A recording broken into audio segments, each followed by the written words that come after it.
जोग्राफियाई लिहाज से हमारा जो लाहौर शहर है वो उसके एतबार से कहाँ तक पहुँच गया है, ये भी देख लें कि कितना फैलता जा रहा है और मुख्तलिफ सोसाइटीज़ बनती जा रही है। हमारे जितनी भी पेरिफरीज हैं लाहौर की बिल्कुल बनती जा रही है और उसकी वजह से भी ये प्रॉब्लम्स एग्रीवेट कर और रही हैं। एक और जो सबसे बड़ा इशू बन रहा है ना, हमारा एक वागा जोन ऐसा जोन है जो जहाँ पर पानी का जो अंडरग्राउंड वाटर लेवल है बहुत अच्छा है पूरे लाहौर से। अच्छा, ठीक है।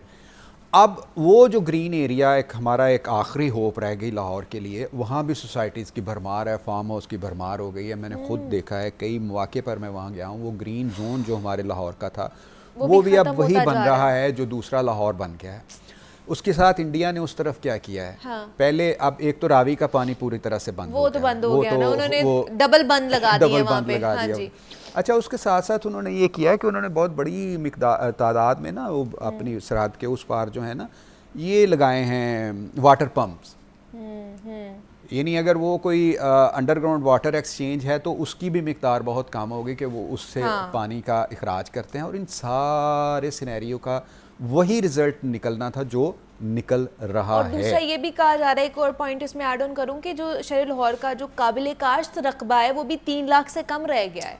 तो अब तो कहाँ, मतलब ये तो गिरदोनवा में चले जाएं, थोड़ा बहुत रकबा बचा होगा, आगे शेखुपुरा शुरू हो जाता है, इधर आगे फिर वो मेरा ख्याल मुरीद के भी शेखुपुरा में चला गया। हाँ, मुरीद के शेखुपुरा में है तो मुरीद के और लाहौर तो अब एक है, तो मुरीद के तक तो आपको साइडों पे थोड़ा बहुत वो कोई खेत वेत मिल थोड़ा बहुत, ज़्यादा नहीं, अब वहाँ पे भी सारी आबादी होती जा रही है। वहाँ पे भी सारी आबादी। तो ये टाउन प्लानिंग मैंने और आपने तो नहीं करनी थी ना, जिम्मेदार इदारों ने हाईलाइट ही कर सकते हैं ना। और उससे भी बड़ी बात है कि हम कोई अब भी उससे कोई सबक सीखे नहीं है कि हम ये सोच लें कि चलो यार अब हम अभी कोई ऐसी कानून साजी कर लें कि आइंदा मज़ीद डैमेज को रोका जा सके। तो ऐसे में ये बड़े सानवी इक़दामात मुनीबा लगते हैं, ये भट्टे मिस्मार कर देना, ये वो कर देना, ये अब ऐसे ही चलना है। अब गवर्नमेंट ने सुपर सीडर्स देने का वो ऐलान तो किया है काश्तकारों का, उसका मैं थोड़ा सा बता देता हूँ। असल में बेसिकली जब काश्तकार धान की फसल को काटता है उसके लिए ना वीट थ्रेशर यूज़ करता था। जब वीट थ्रेशर्स के साथ वो धान की फसल को काटता है तो लाजमी उसके नीचे ना, पंजाबी में कहते हैं मुड, तना, वो उसकी वो रह जाता है। सही। उसको करने के लिए ना अब फिर वो आग लगाते हैं। अब गवर्नमेंट ने सुपर सीडर दिए हैं, इनके आगे रूटर्स लगे होते हैं अब, लेकिन ये भी मुकम्मल तौर पर तने को जड़ से उखाड़ते नहीं हैं। उसके लिए एक मशीन आती है, उसको कहते हैं कबूटा मशीन।